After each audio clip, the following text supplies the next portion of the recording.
Olá pessoal, eu sou o Jovem Sonhador com mais um vídeo para vocês hoje no canal. Vamos na sequência da história dos discípulos de Jesus Cristo, que tiveram um final muito trágico, mas não negaram a fé de cristão e foram um exemplo, um espelho para nós nos nossos dias, na nossa geração. Sem mais delongas, vamos ao vídeo. Hoje nós vamos falar do apóstolo Mateus. Mateus, o apóstolo e evangelista, antes de ser chamado por Jesus. Mateus era conhecido como Levi, um coletor de impostos na cidade de Cafarnaum. Sua profissão o colocava numa posição muitas vezes desenhada pela sociedade, mas a sua vida mudou drasticamente quando Jesus o chamou para segui-lo.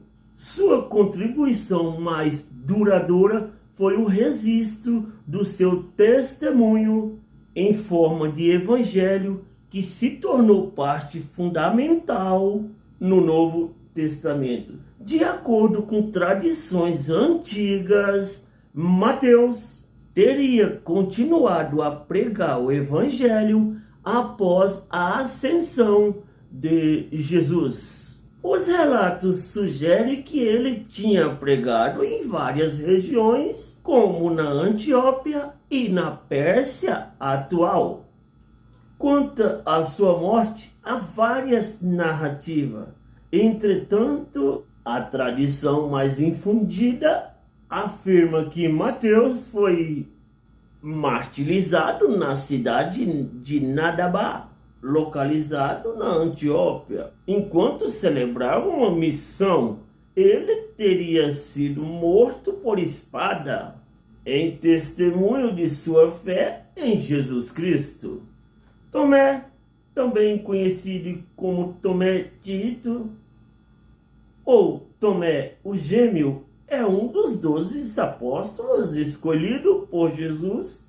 Originalmente um pescador na Galileia, Tomé ganhou destaque no Evangelho pela sua sinceridade e às vezes pela hesitação de acreditar em eventos. Sua identificação como dito talvez sugere que ele tenha sido gêmeo, embora a identidade do seu suposto não seja especificamente identificada nas Escrituras. Após a morte de Jesus, Tomé expressou dúvidas sobre a ressurreição e declarou que só acreditaria se tocasse em suas feridas. Esse sexismo lhe rendeu o epíteto Tomé, o incrédulo. O encontro subsequente de Tomé com Jesus, onde ele é convidado a tocar as feridas, culmina na sua confissão de fé, proclamando: meu Senhor e meu Deus. Essa transformação declara não somente a misericórdia de Jesus, mas também a importância de superar dúvida e encontrar uma fé profunda. As informações sobre a vida posterior de Tomé são limitadas. Traduções cristãs sugerem que ele se envolveu em missões na Índia, espalhando a mensagem do Evangelho. Após uma missão de evangelização bem sucedida. Por fim, vamos aproveitar e falar da vida de Judas Iscariote. No primeiro vídeo nós falamos de 3 discípulos e vamos encerrar falando dos últimos 3. Um nome que resvalou nos séculos como um sinônimo de traição, figura proeminente nos evangelhos como o apóstolo que entregou Jesus às autoridades religiosas. Judas era natural da cidade de Queliote, o que lhe rendeu e conferiu o nome Iscariote. Pouco se sabe da sua vida antes de se tornar discípulo de Jesus. Sua escolha como um dos 12 apóstolos indica que inicialmente ele participava do chamado comum, como os demais seguidores de Cristo. O momento trágico que marcou a história de Judas foi na última ceia.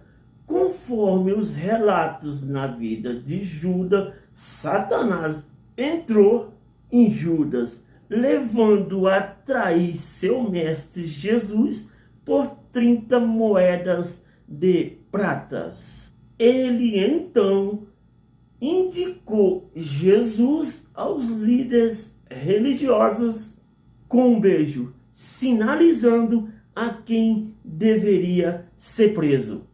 O que motivou a traição de Judas prossegue como uma especulativa. Alguns apontam que ele viveu desilusões ou expectativa que não atendeu às suas medidas em relação ao reino terreno, o qual o mesmo esperava. Outras teorias sugerem motivos financeiros ou influências malignas.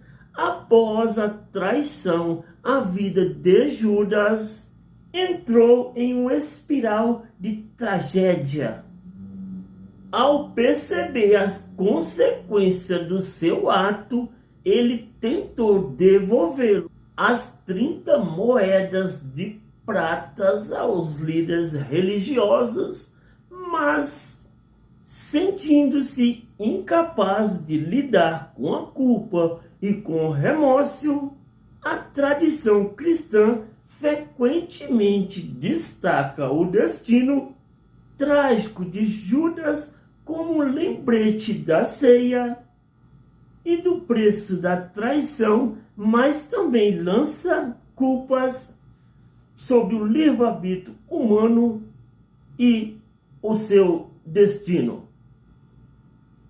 O enforcamento, segundo os seus relatos, aconteceu num campo, como campo de sangue ou campo do oleiro, e essa área foi adquirida com as 30 moedas de prata que Judas devolvera, localizado no Vale de Rinom, em Jerusalém. O campo de terra era originalmente um terreno baldio que servia para sepultamento de estrangeiros ou criminosos.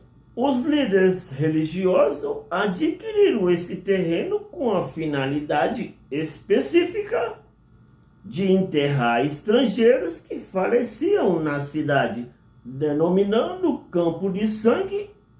O nome invoca o sangue de Jesus, que, segundo a narrativa do seu simbolismo ligado à traição, o campo tornou-se também um ícone de arrependimento em redenção.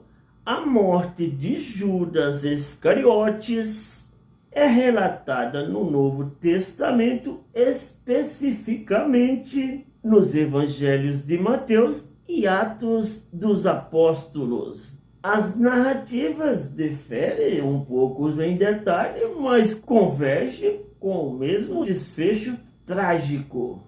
De acordo com o Evangelho de Mateus, capítulos 27 e versículo 3 a 5, diz que após Judas ter traído Jesus, se arrependeu e tentou devolvê-los as 30 moedas de pratas aos líderes religiosos. No entanto, eles recusaram o dinheiro. Judas, se sentindo culpado pelo remorso, Judas jogou as moedas no templo, saiu e foi se enforcar. Os relatos do Livro dos Apóstolos, capítulo 1, 18 e 19, oferece uma versão ligeiramente diferente. Ele descreve que Judas, após o arrependimento, durante uma queda, teve o seu corpo rompido nas entranhas. Essa narrativa, apesar das diferenças, aponta para o mesmo desfecho trágico. Essa triste conclusão é marcada pelo remorso profundo e desespero, tornando a história de Judas um lembrete solene sobre a influência da traição e o peso do arrependimento, não acompanhado de esperança e perdão. Amados irmãos, amigos e seguidores e admiradores da fé cristã, espero que tenham gostado do relato desta história. E se gostaram, se inscreva no canal e continue assistindo nossos vídeos para um amplo conhecimento da palavra de Deus, a história da humanidade, a história da criação da humanidade, dos apóstolos, dos discípulos e as atuais dos nossos dias de hoje, o qual estamos vivendo as profecias deste livro. Continue assistindo nossos vídeos, deixe o seu joinha e se inscreva no canal. E até os demais. Valeu!